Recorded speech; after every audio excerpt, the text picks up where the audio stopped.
بسم الله والصلاة والسلام على رسول الله سيدنا محمد بن عبد الله. This is Akram Sulaiman. Welcome all, and I hope you are doing well and safe. We are starting a new series of learning videos about a very important IT topic, which is managing storage devices. This series is full of practical and hands-on information and skills. And this is part 1, where we will cover the basic concepts before we start the practical and hands-on demonstration. I hope you find this series to be very useful and helpful for you in your work or personal use.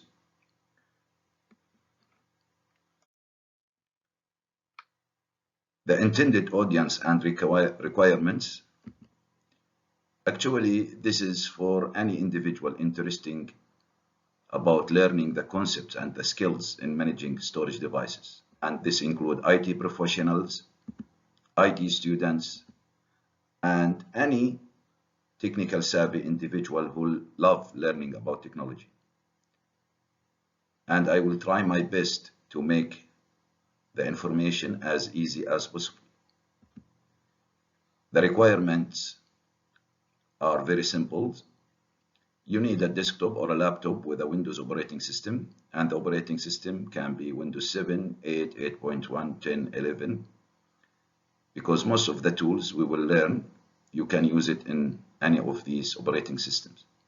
Of course, you have to have an administrator account, because a standard account cannot run the tasks in managing the storage devices. And of course, the last but not least, a very important requirement, to have a passion to learn technology and be informed.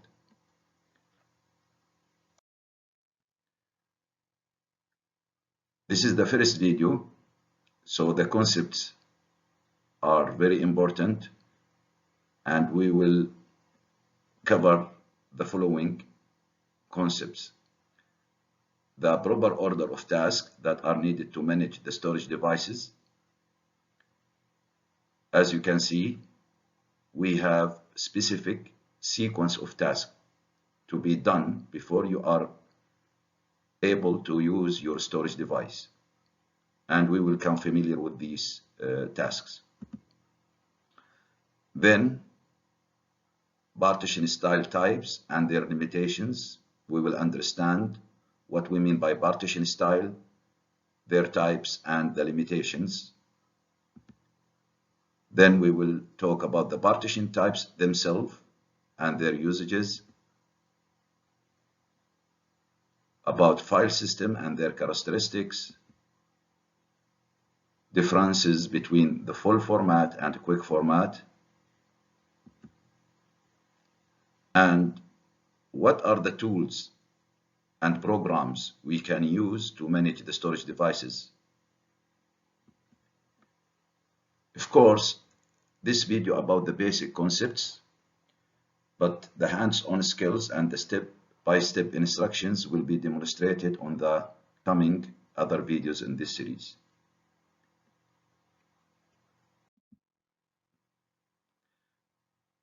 In this series, we will focus a little bit about the internal storage devices, and as you know, internal storage devices, we have different standards and different shapes, such as the PATA, SATA, and even the new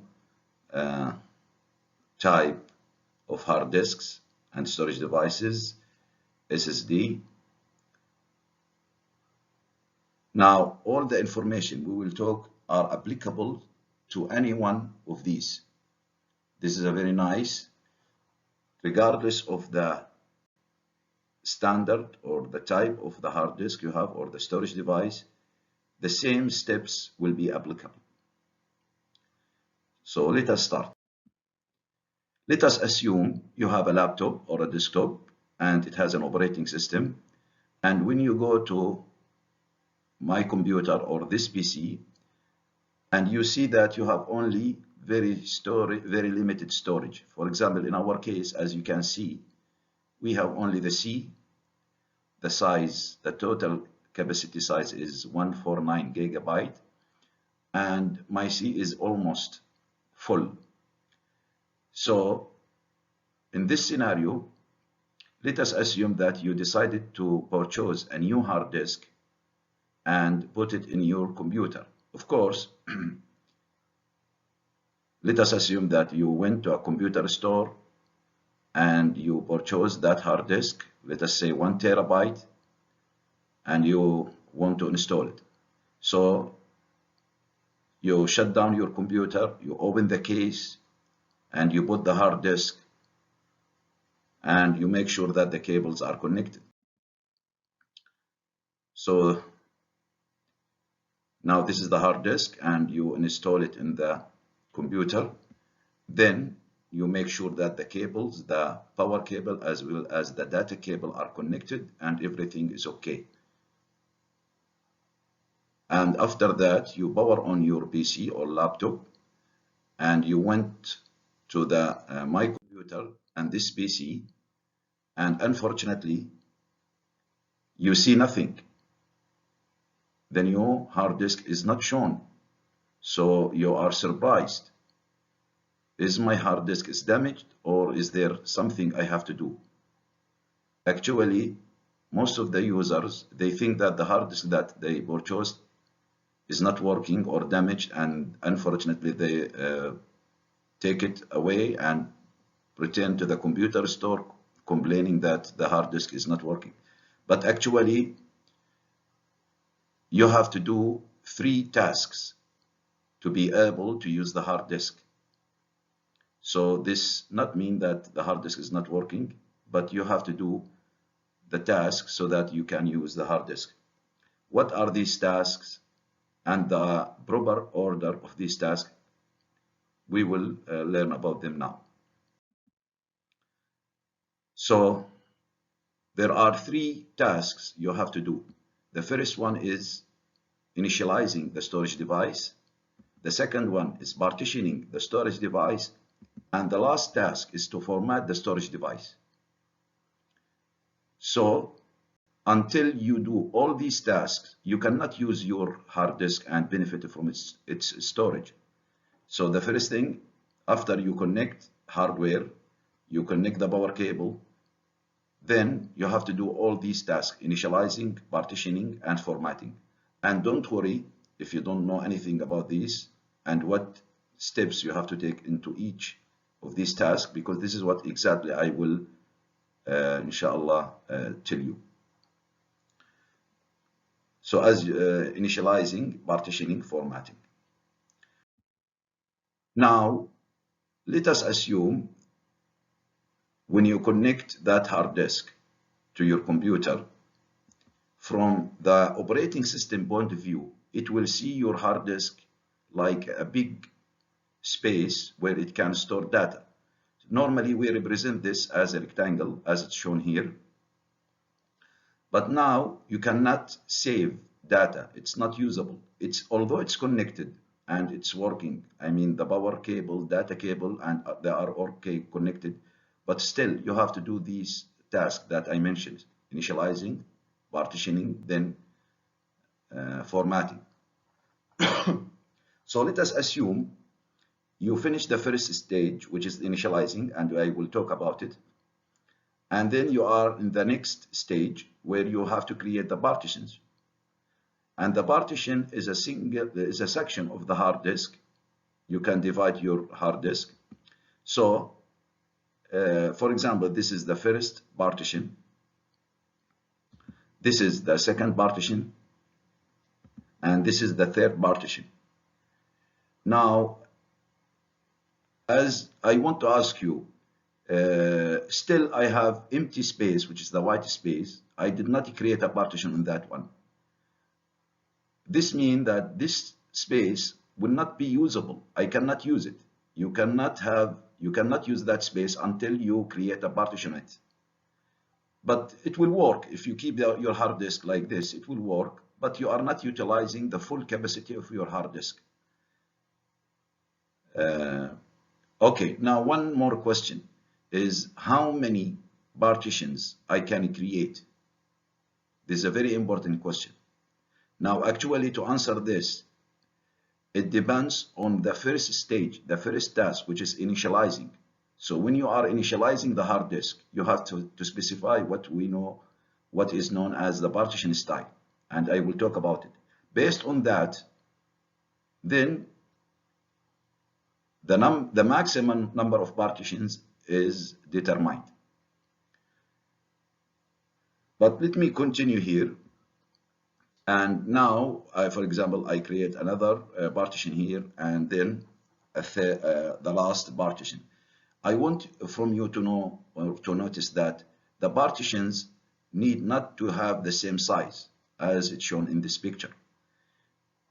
It could be different size. Now I finish partitioning. So I finish initializing and then partitioning. Can I start saving data on my hard disk? No. Still you have to do the last task, which is formatting. And of course, each partition you create, it will have a drive letter, for example, C, D, E, and F. Some partitions, you may have some partitions like the first partition that doesn't have a drive letter.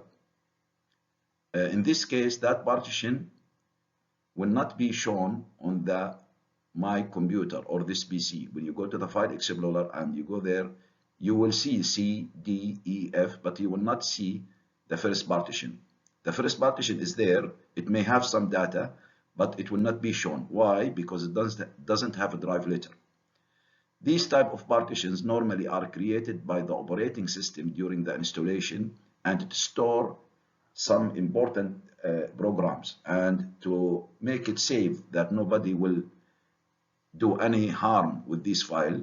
Normally they don't assign a drive letter. And we will see this inshallah, we will see this inshallah in the practical. Now my question, can I start saving data on these partitions after I assign the drive letter? No, because as I said, you have to do the last step, which is formatting.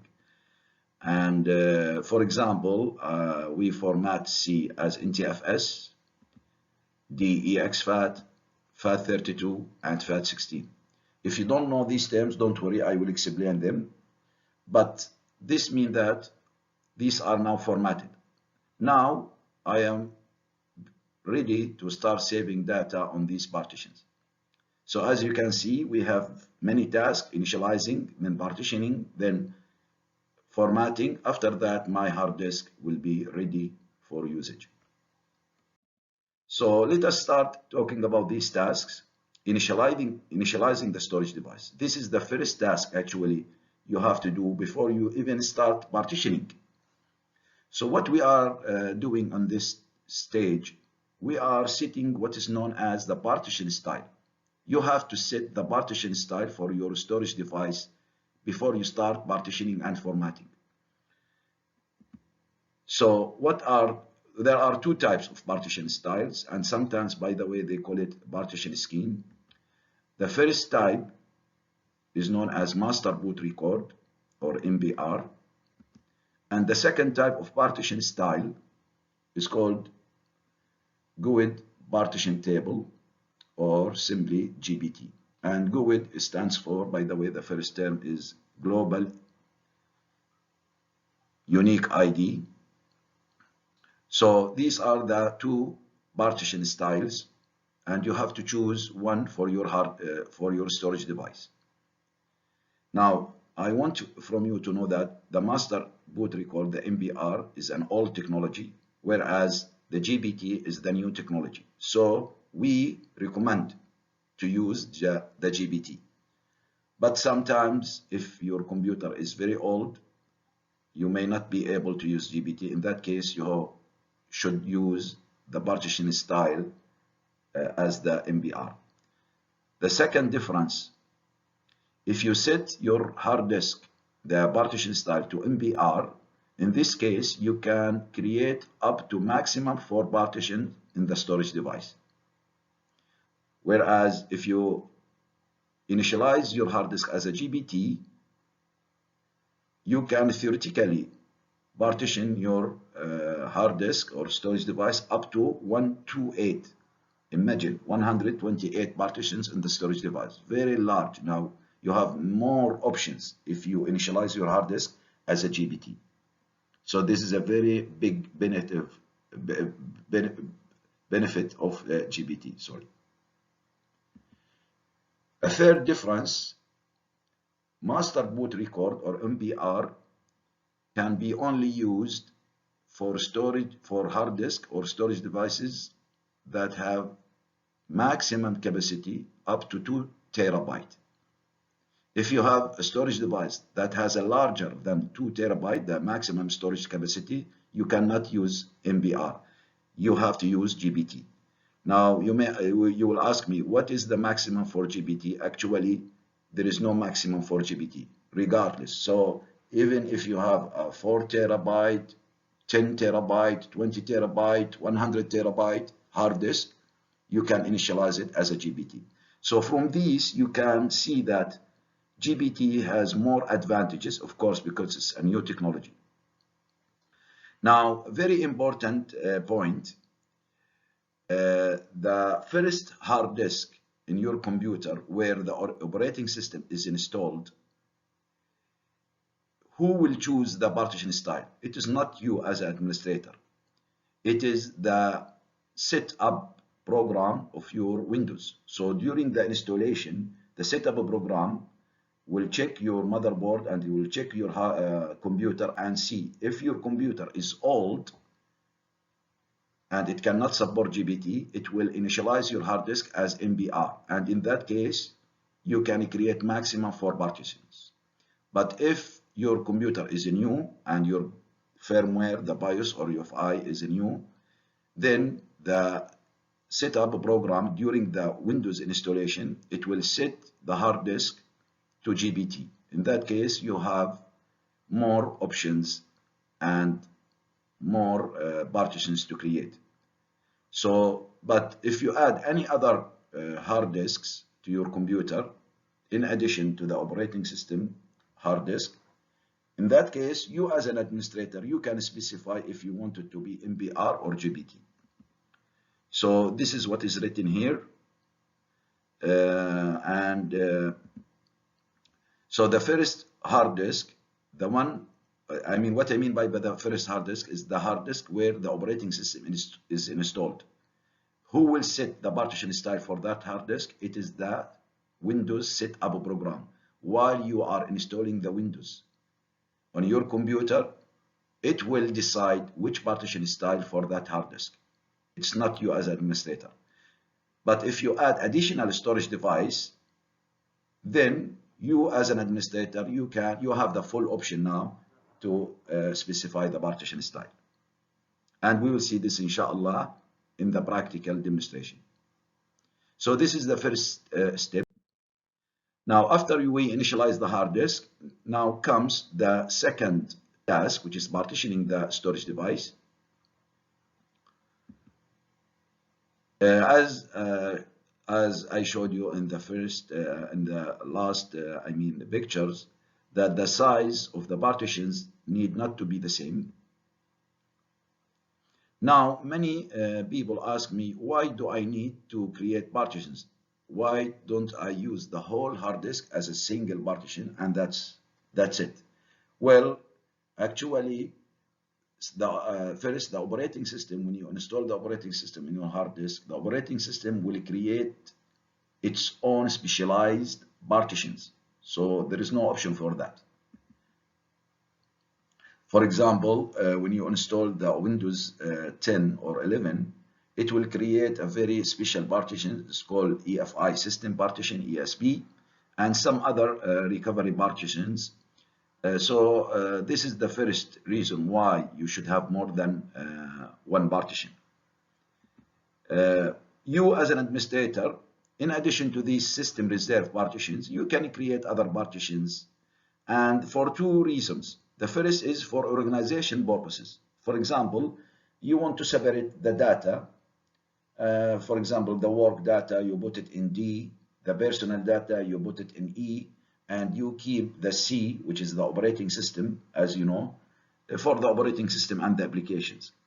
Another reason is that if you want to install more than one operating system in your computer, in this case, you have to create more than partition in your hard disk, because you cannot install two operating systems on the same partition. So there are different reasons why we need actually to create more than a partition on the hard disk. And this is the norm nowadays.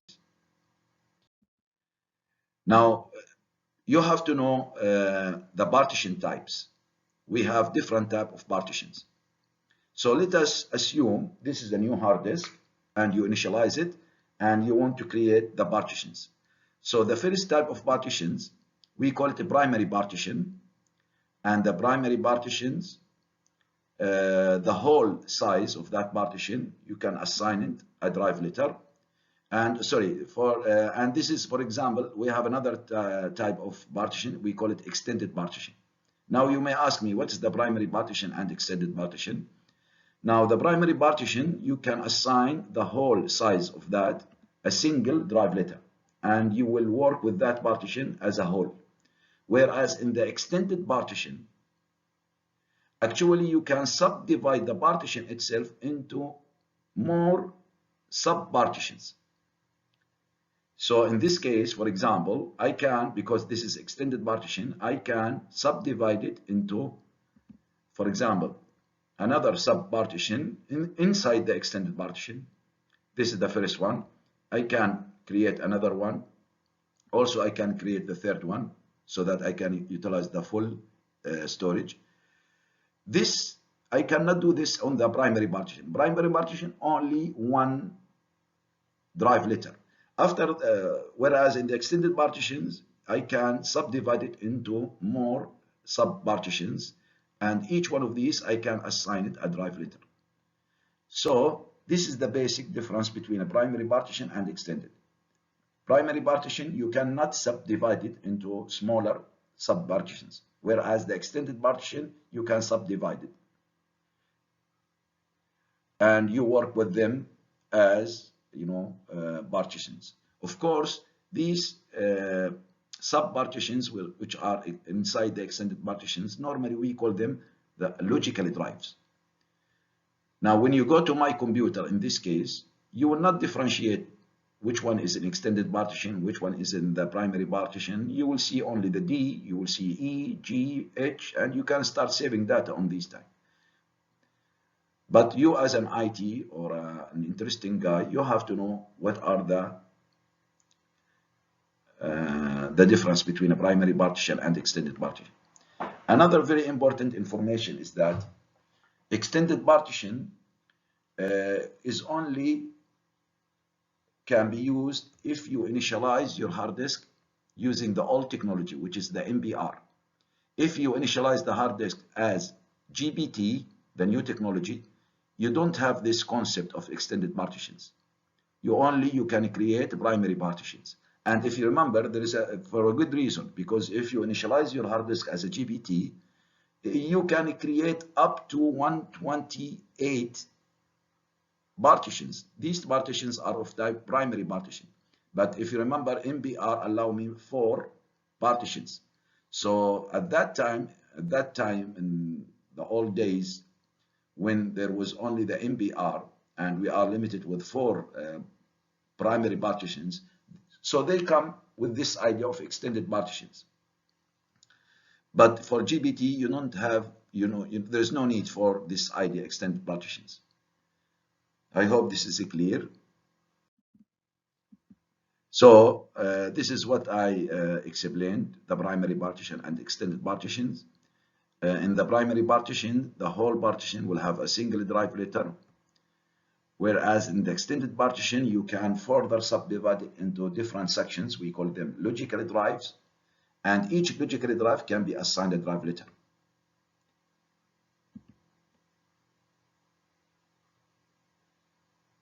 Now, primary partition can be created on either MBR or GPT initialized storage devices, whereas extended partitions, it can be only created and used in MBR storage device. You cannot create an extended partition in a GPT, and because there is no need for that idea. You can have as much as you want in terms of the number of primary partitions, but for the extended partition, you can only create one extended partition in your MBR hard disk, and that extended partition can be subdivided, but you cannot create 2 or 3 extended partitions. Only you are allowed to create one extended partition. So this is a very important difference between extended and the primary. But so it's an optional. Primary extended partition is an optional, and if you don't want to use extended partition, you are not forced to do that. Another important is that if you want, the operating system can only be installed in a primary partitions. So you cannot install an operating system in extended partition. So operating system cannot be installed in extended partitions. Now, after partitioning, we come to a formatting the storage device. This is the third task and the last task before you can start using your storage device. Now, for each logical drive or partition, you have to format before you can store files on it. So formatting is, you are not formatting the whole hard disk as a hard disk. No, you have to go to each individual partitions or logical drive, and you have to format each one separately. Now, what actually you are doing during the formatting, you are creating or you are installing what we know as a file system on that partition.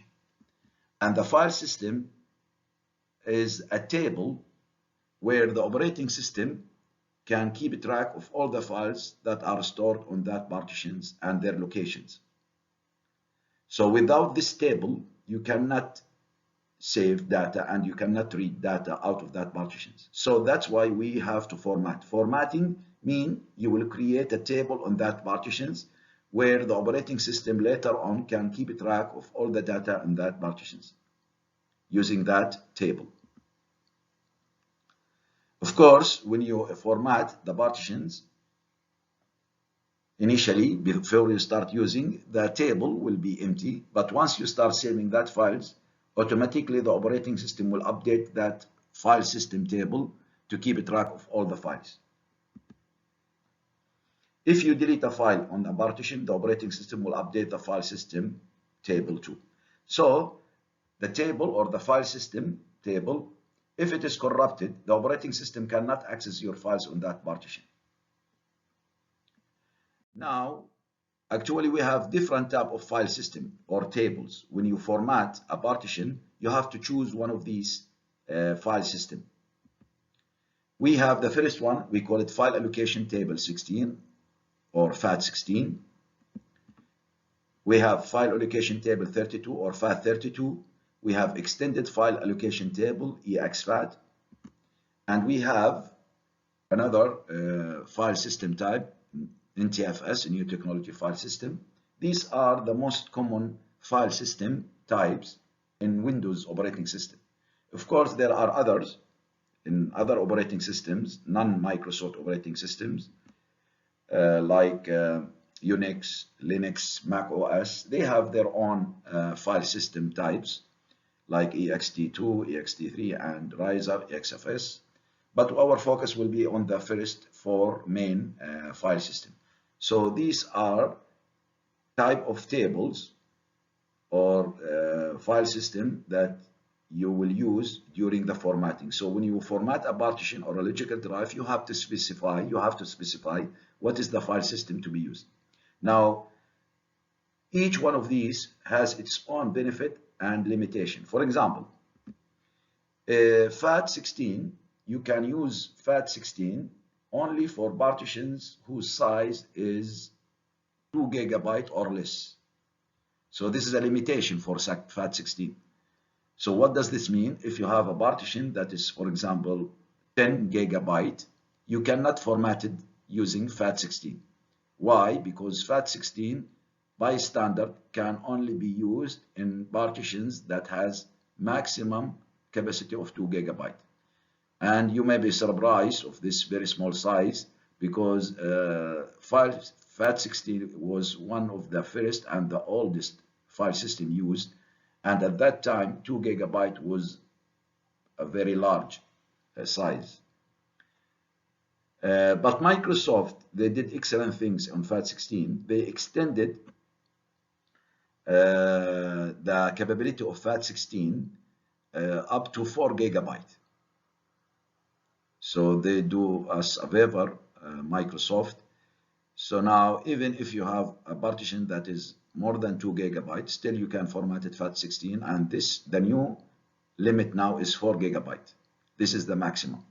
So FAT16 has a maximum for 2 GB. This is by standard, where if you are using Microsoft Windows, you can format the partitions that are larger than 2, but not larger than 4. So the maximum storage for FAT16 is 4 GB in Microsoft. What about the FAT32?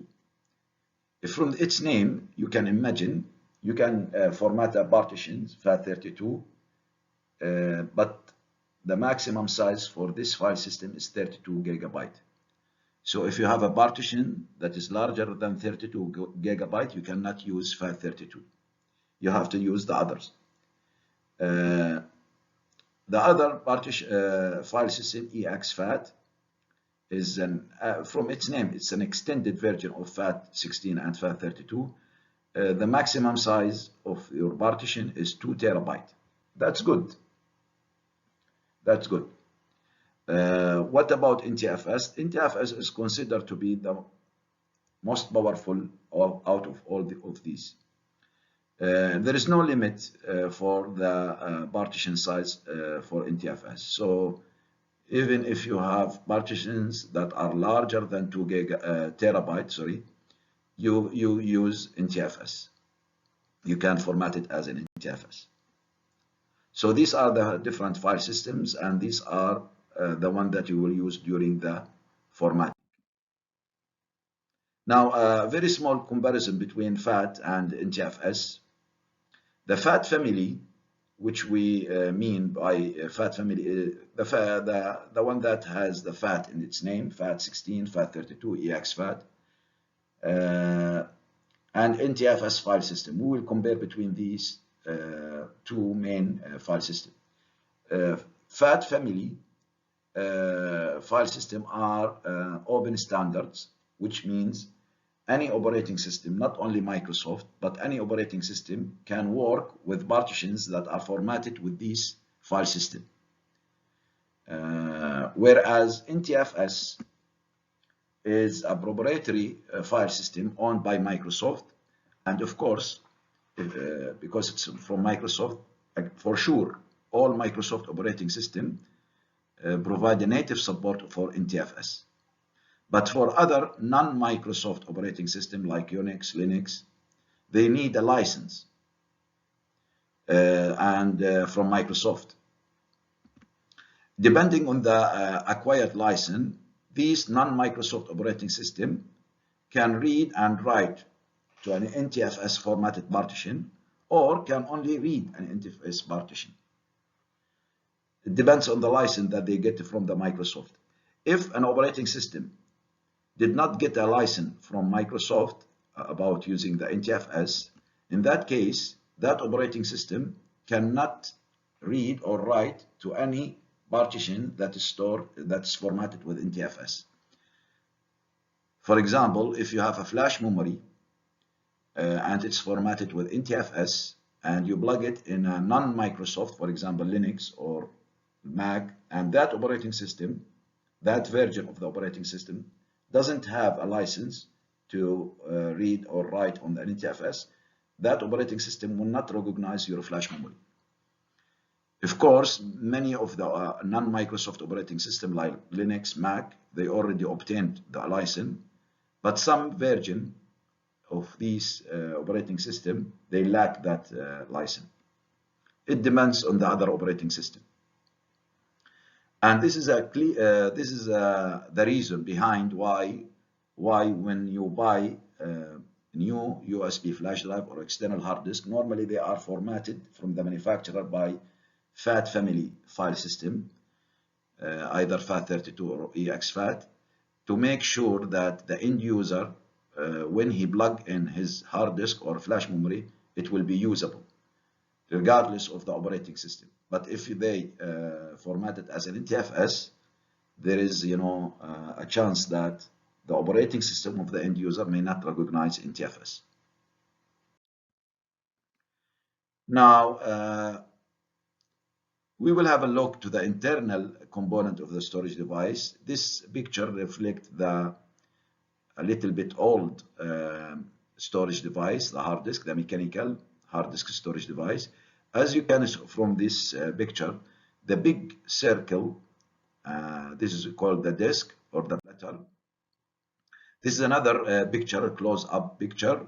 Here in this hard disk, for example, I have 3 platters. I don't know, is it 3, 1, 2, 3, 4, I think. And this is where the actual data is stored. And I think I have another one here, another picture that shows the components. We will not go into deep detail, but I will focus more on this, we call it the disk or the platter, where the data is actually stored. So this platter, if we can think of it, the circle or the disk, is actually subdivided into many pieces. The smallest storage location, we call it the sector, as it's shown here. Each one of these small area, we call this a sector. And the sector is a very small storage area that can store up to 512 bytes. As you can see here, each sector can store 512, so 512 bytes. Very small. This is called sector. So sector is a very small location area on your disk or in your platter. And each sector has an address. And when you save your files on your hard disk, actually it will occupy these sectors. Now, we have another term, it's called track. Track is a complete circle of the sectors. This is a very important, I think, to understand. We have another term, cluster. I will explain it. In this picture, as you can see, the platter is divided. These yellow, these are the sector, and the blue one, the complete circle, this is a track. Now, sometimes, especially with the large partitions, instead of working with the sector as a storage unit, because it's very small, now many operating systems will combine many sectors into group, and it will deal with that group as the single storage element. So instead of storing data in a single sector individually, now they combine a group of sectors together in what is known as the cluster. For example, in this picture, they use 3 sectors inside the cluster. So here the green color is the cluster. So as you can see, for example, this is 1, 2, 3 sector in this cluster. Now this is another cluster here. As you can see, this is a complete one sector. This is second, this is third. So this is a sector. This is another sector here. 1, 2, 3. 3 sectors, so will work as a single cluster.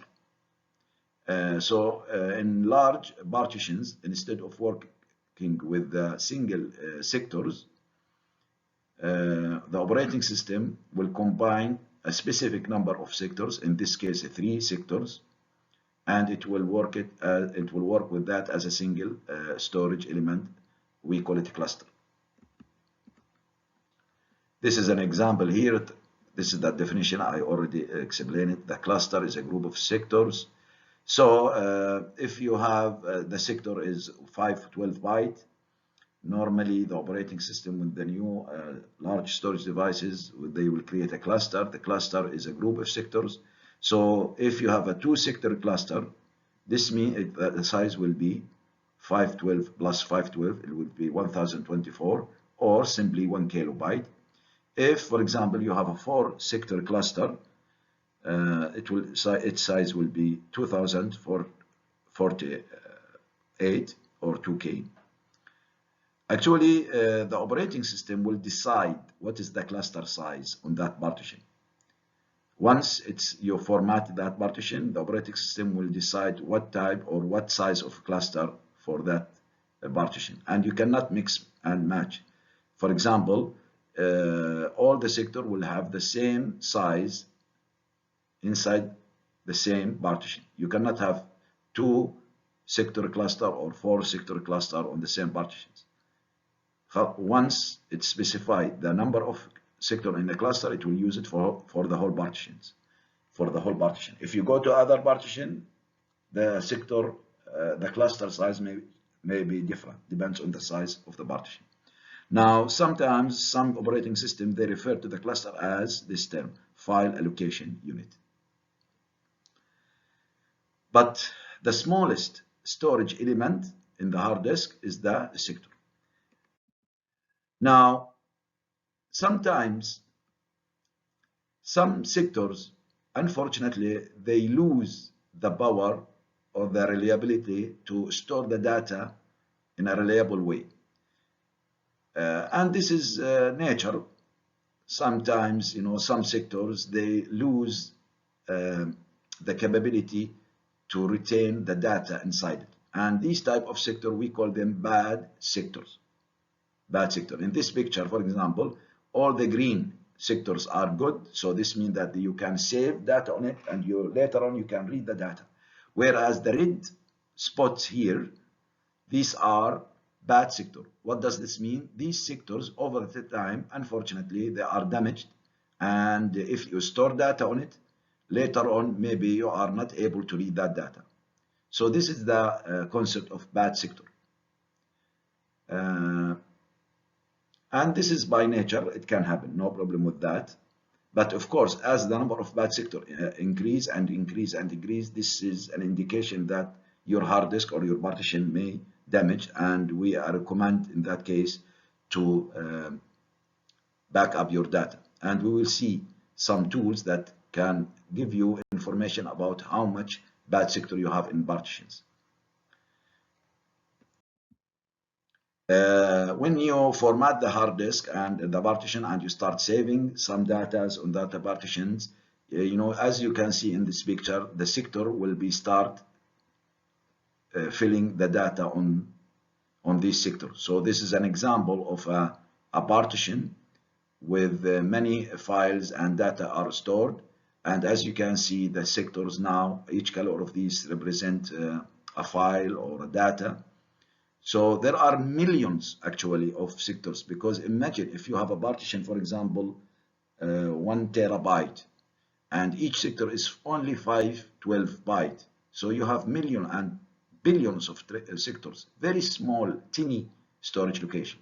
And when you start saving data on that, it will start fill up with the data. Now, why it's important to understand this? Because when you format a partition or a logical drive, in addition to the type of the file system, which is maybe FAT16, FAT32, or EXFAT, or NTFS, you have to specify whether you want to do a full format or a quick format. And what is the difference? In the full format, if you make a full format in a partition, before actually it create the table or the file system, it will go to that partition and it will go to each sector and check if there is a bad sector or not. After that, it will create the table and it will put the addresses of the bad sector on this table, so that once you start saving data on the partition, the operating system will not store data on these bad sectors.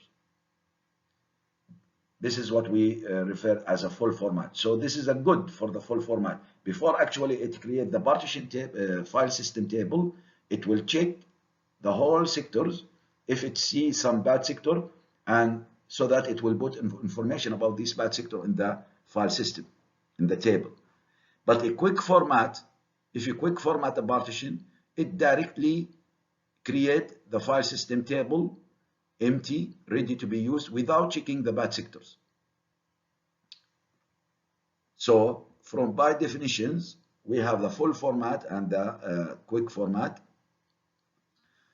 As explained, this is here the explanation. The quick format, as I said, when you click quick format, the file system table in the is created directly without first checking for the bad sector, as the case of the full format. Whereas in the full format, when you specify the full format or you choose the full format, before it create the file system table, first it will check to see if you have any bad sectors, so that it will put that information on the table, so that you can the operating system will not save data on this bad sector. So full format is a recommended one, but sometimes you just want a quick format for some reason or another, you can use. So you have two options actually. Now, after that, I want just to talk about the drive letter and label. These are very simple. Each logical drive or partition or logical drive is assigned a drive letter, and it can assign a label, or sometimes we call the volume label. A drive letter, as you know, is a letter with a column like D, E, and these are used to identify the partition. So this is the drive letter. Whereas the label is a name. It's not a letter, it's a name. It's an optional name that can be assigned to a partition or logical drive. If you have a logical drive or a partition that doesn't have a drive letter, and I mentioned that I believe previously, it will be there, but it will not be shown in the file explorer. Whereas if a partition doesn't have a label, it will be shown, and it will shown as a local disk. The label will be by default local disk. If you give it a label, for example, any label, it will show that label. But if you don't give a partition or a logical drive a label, by default, the operating system give it this name, local disk. And we will see this practical.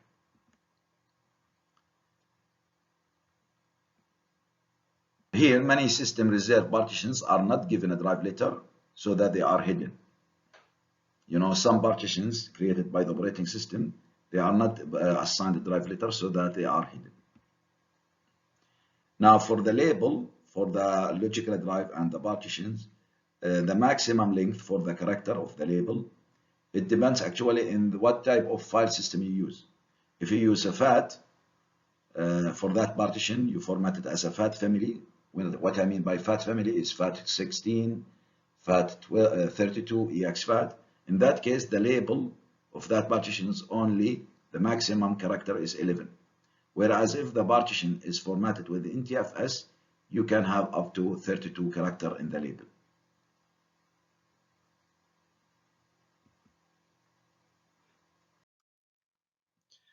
I believe we come to the last slide. The tools we use to manage the storage device. Actually, we divide it into two groups. Some tools are used in the graphical user interface, or we call it GUI tools, and some tools we can use in the command line interface. In the GUI, we have a very nice and very important and very powerful and user-friendly tool called Disk Management Console, and this is what we will see inshallah in our next video on this series, a practical demonstration of how to use disk management to do all the tasks that I mentioned: initializing, partitioning, and formatting. In the command line interface, we have the format command, and we have a very important command which is called diskpart command. And again, this will be inshallah after the second video, and I will show you step by step how to use this practically in a very professional way.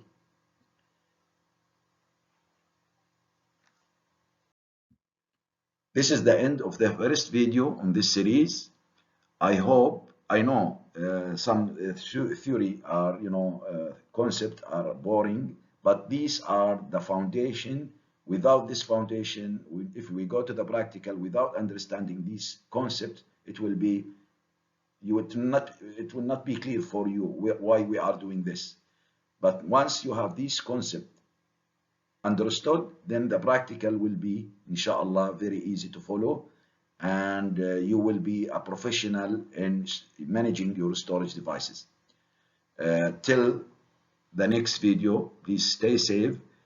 If you have any idea or any suggestion, please put it in your comments, and see you inshallah in the next practical. Now we will start the practical hands-on, where all of us love the practical, and believe me, you will love it, and you will learn many important techniques, tools, and commands. See you then. Salam.